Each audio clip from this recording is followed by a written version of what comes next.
headlines. Afghanistan AU allocates €9.9 million to support school feeding for nearly 2 million students.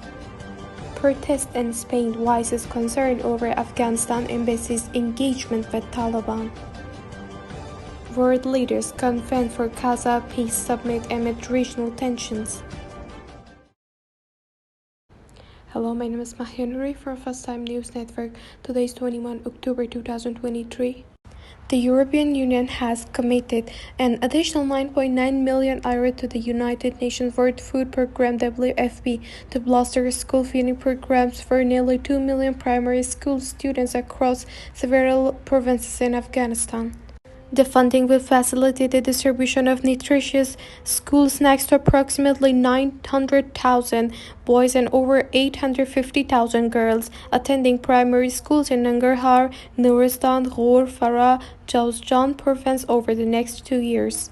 EU Chargé d'Affaires of Afghanistan Rafael Levdek emphasized the positive impact of school feeding programs, stating learning with empty stomach is hard to school feeding program in Afghanistan helps increase enrollment, attendance, and retention in primary school for boys and girls. School feeding improves learning abilities and well-being of the children who are the next generation of Afghanistan. A group of civil society members in Spain attached the protests and to express their apprehensions about Afghanistan embassy engaged with the Taliban-run Ministry of Foreign Affairs in Kabul. They contend this move has the potential to lead to recognition of Taliban regime and escalation in extremism and terrorism in Europe, particularly in Spain. A statement, protesters underscored the security risk associated with embassy engagement with the Taliban, gave the group's establishment connection with the global terrorist organization like Al-Qaeda.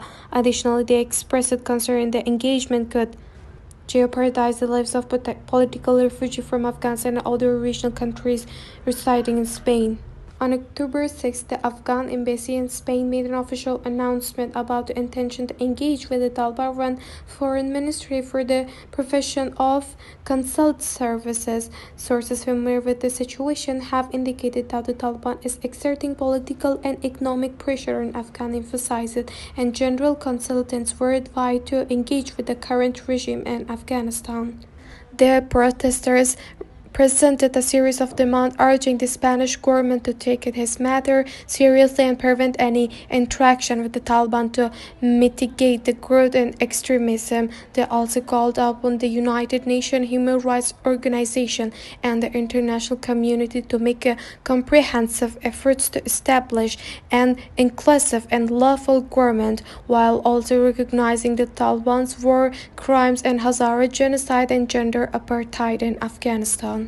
The organizers of the demonstration, who are vocal against the Taliban's repressive policies, stressed that the group has not only failed to honor the promises it made in Doha, but also violated fundamental human rights by imposing draconian laws. Egypt hosted a summit on Saturday aiming to addressing the Gaza crisis. The world leaders gathering to explore avenues for averting about a regional conflict, but Middle Eastern and European leaders at the event are expected to encounter challenges in reaching an unfading stance on the ongoing conflict between Israel and Hamas. Two diplomatic sources speaking on condition of anonymity expressed skepticism about the likelihood of a joint statement emerging from a summit. They stated sensitive surrounding any calls for a ceasefire and debates about whether to address Hamas' October 7 attack on Israel, as well as Israel's right to defend itself. The absence of top official from Israel's primary ally, the United States, the non-participation of certain major Western leaders have tempered expectations regarding the potential outcomes of this hastily convened event. Notably, the United States, which currently lacks designated ambassador to Egypt, is being represented by Embassy Chargé d'Affaires. The summit occurs against the backdrop of Israel's preparation for a ground offensive in Gaza in response to a devastating attack by Hamas that claimed the lives of 1,400 people. Israel's counteroffensive has resulted in the deaths of over 4,100 Palestinians, while Gaza faces a deepening humanitarian crisis. Amid this development, several Arab countries have expressed their disgust over Israel's unprecedented bombardment of an Syrian Gaza, a region home to 2.3 million people.